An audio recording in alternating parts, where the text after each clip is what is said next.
और सिर्फ विकास नजर आ रहा है। माननीय मुख्यमंत्री महोदय द्वारा ऐतिहासिक नीतिगत निर्णय लिए जा रहे हैं और हम हर तकनीकी बाधा को दूर कर नई नीतियां हमारे सामने आ रही हैं। इसी कड़ी में 3 महत्वपूर्ण पॉलिसीज हैं। Jharkhand electric vehicle policy 2022, Jharkhand industrial park and logistic policy 2022 और Jharkhand ethanol production promotion policy 2022। इन तीनों पॉलिसियों से संबंधित लघु पुस्तिका हमने तैयार की है 7/22। इसके साथ ही इथेनॉल को वैकल्पिक ईंधन के रूप में बढ़ावा देने के उद्देश्य के साथ झारखंड इथेनॉल उत्पादन प्रोत्साहन नीति 2022। और आइए बहुत बहुत धन्यवाद करती हूँ अपने अतिथिगणों का इस पुस्तिका के विमोचन के लिए। और आइए अब इन 3 नीतियों से संबंधित विशेष जानकारी लेते हैं इस लघु फिल्म के माध्यम से।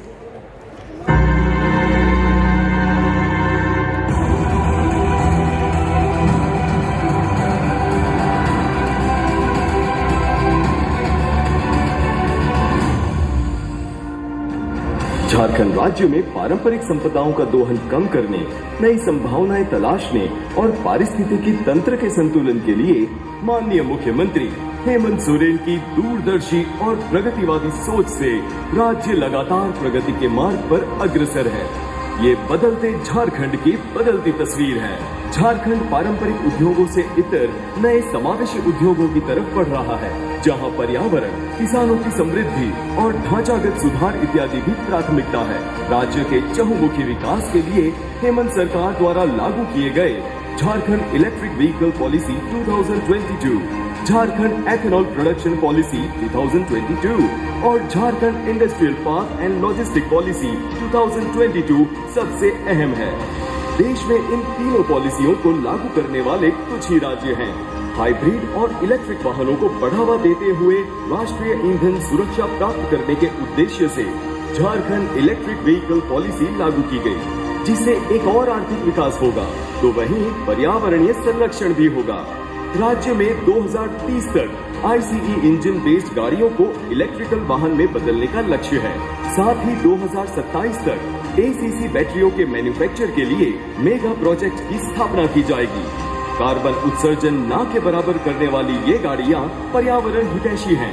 साथ ही इसके लिए राज्य द्वारा दी जाने वाली सब्सिडी से इसकी मांग और पहुंच ज्यादा से ज्यादा लोगों तक होगी। वहीं झारखंड एथेनॉल प्रोडक्शन पॉलिसी 2022 द्वारा कम से कम जीवाश्म ईंधन और ज्यादा से ज्यादा बायो ईंधन के उपयोग पर जोर दिया जा रहा है। 2025 तक उम्मीद की जा रही है कि राज्य में जहां एथेनॉल मिश्रित पेट्रोल 10% है, उसे बढ़ाकर 40% तक कर दिया जाए, जिससे प्रदूषण के साथ साथ महंगाई पर भी लगाम लगाई जा सके। बायोफ्यूल का निर्माण गन्ना, मक्का, चावल के टुकड़े और कई अन्य कृषि उत्पादों से किया जाता है। इसकी खपत बढ़ने से किसानों को सीधा फायदा पहुंचेगा। और बात करें Jharkhand industrial park and logistic policy की, तो राज्य के आर्थिक सुदृढ़ीकरण के लिए ये काफी महत्वपूर्ण नीति है। राज्य में औद्योगिक भूमि की उपलब्धता सुनिश्चित करने के लिए और आवश्यक सुविधाओं को उपलब्ध कराने के लिए सरकार एवं निजी संस्थाओं के प्रयास के औद्योगिक पार्क, लॉजिस्टिक पार्क और लॉजिस्टिक यूनिट का निर्माण कराया जाएगा, जिससे उत्पाद एवं उत्पादकता के लिए किसी अन्य राज्य पर निर्भर होने की आवश्यकता नहीं होगी और इससे होने वाली आय भी सीधे राज्य सरकार को होगी। इससे यहाँ की जनता सीधे रोजगार से जुड़ पाएगी। मौजूदा वेयरहाउसिंग और लॉजिस्टिक्स इंफ्रास्ट्रक्चर को बढ़ावा देने के लिए, इन्हें अपग्रेड और सुधारने के लिए ये नीति काफी कारगर है। रोजगार परक हेमंत सरकार की ये नीतियाँ झारखंड के सुनहरे भविष्य की मजबूत आधारशिला बना रही है, जिससे यहाँ के लोगों का न सिर्फ जीवन स्तर सुधर रहा है, बल्कि पर्यावरणीय संरक्षण की ओर एक कदम आगे बढ़ाते हुए हम अपने आने वाले कल को भी सुरक्षित कर रहे हैं। औद्योगिक विकास की राह पर अग्रसर हेमंत सरकार। श्री सोरेन जी राज्य के युवा कर्मठ लोकप्रिय मुख्यमंत्री श्री हेमंत सोरेन जी हमारे बीच में उपस्थित अखिल भारतीय कांग्रेस कमेटी के कई लोगों ने भूखमरी से आत्महत्या कर ली, रोजगार छीनने से लोगों ने अपनी जान दे दी, अनेकों चीजें प्रभावित किया इस महामारी।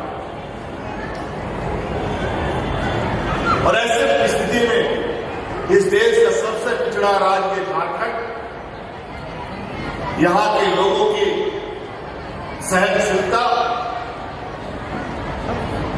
और संघर्ष के बदौलत हम लोगों ने कोरोना महामारी को भी बड़ी सरलता से पार किया। आपने तो सुना होगा कोरोना में किस तरीके से देश दुनिया में हाहाकार मच रहा था। कई राज्यों में तो लोग इतने मर रहे थे कि जलावन के लिए लकड़ी खत्म हो गया, तो दफन करने के लिए मिट्टी भी कम पड़ने लगा।